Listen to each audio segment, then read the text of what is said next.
Hi, today I will be discussing 3 television shows that I'm glad were canceled. The first one I want to discuss is Good Girls. Good Girls debuted on NBC in 2018. It's a drama series about 3 moms who are struggling in life with their families and in their relationships and stuff and financially.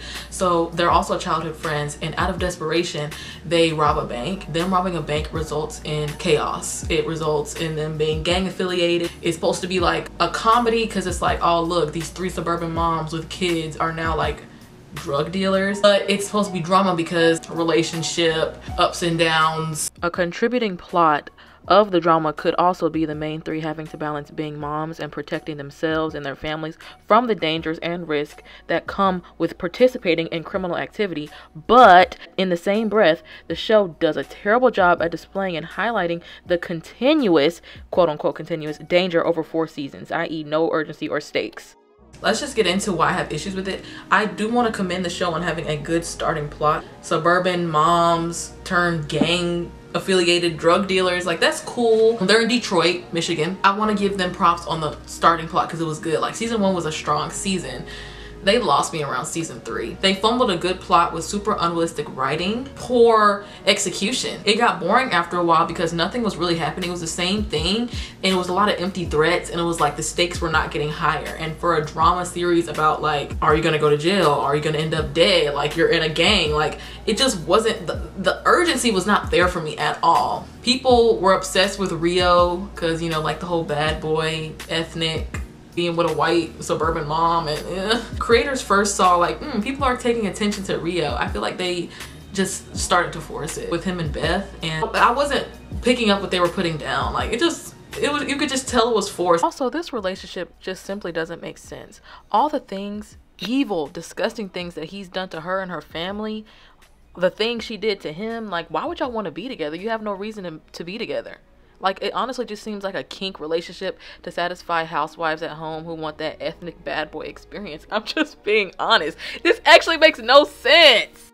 Their relationship and dynamic was forced because of the audience's reception to Rio and his attractiveness.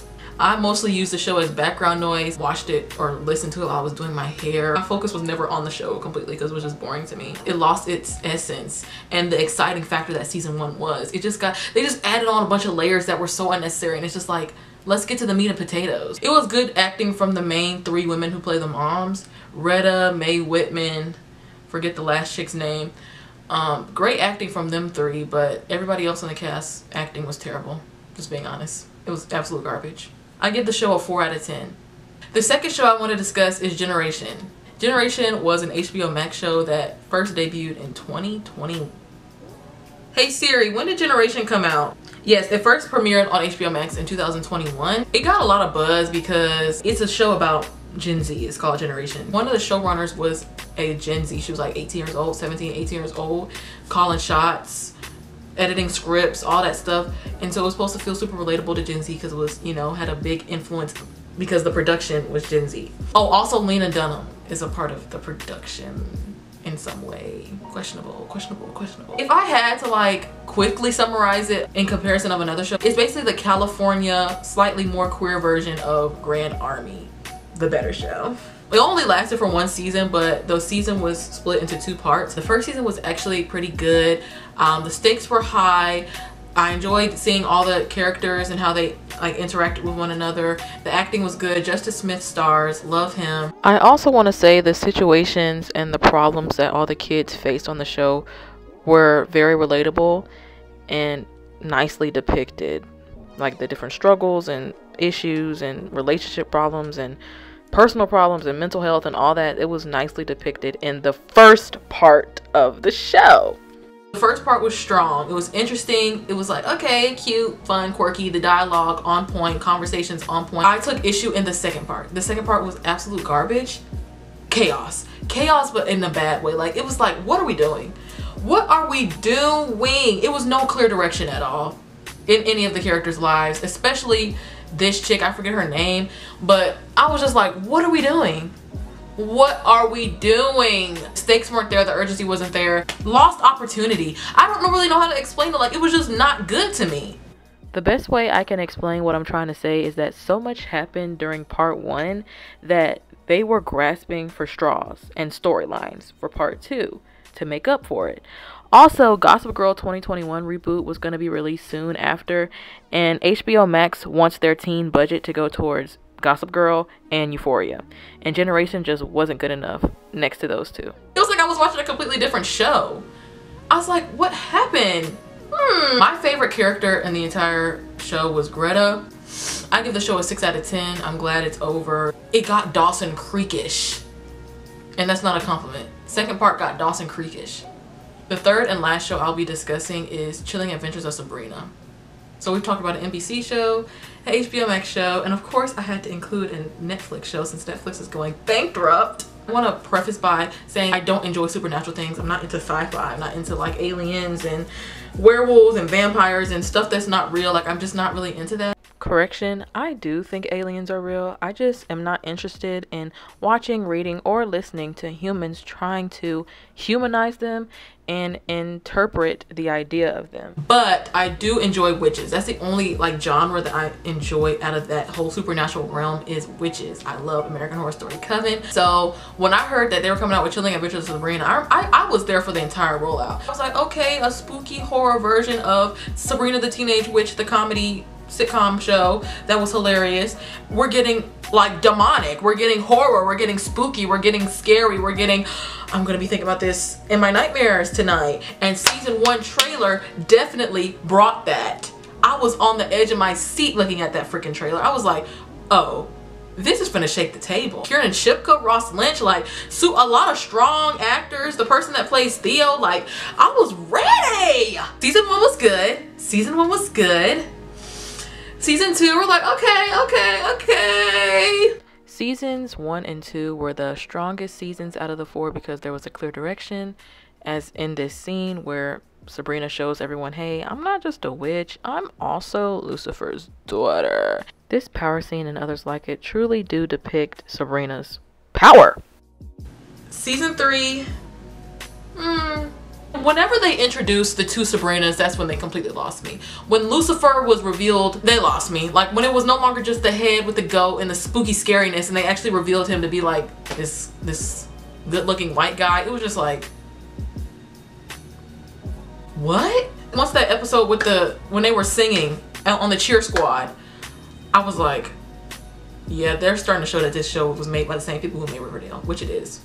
It is. Because, you know, they integrated musical. I stopped watching Riverdale after season 1. I heard they started integrating musicals in Riverdale, and so of course they had to do this with Chilling Adventures of Sabrina, and I feel like that's when it started to get a little unserious for me. That was like the beginning of the end to me. It was cute, but it was the beginning of an end.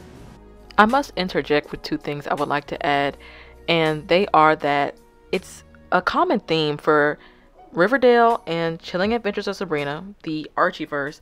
The shows start off so strong, but then they just get real silly. They get real gimmicky. It's like, we didn't ask for this. We didn't ask for the games. We want the murder, spooky, serious stuff back. What is this musical?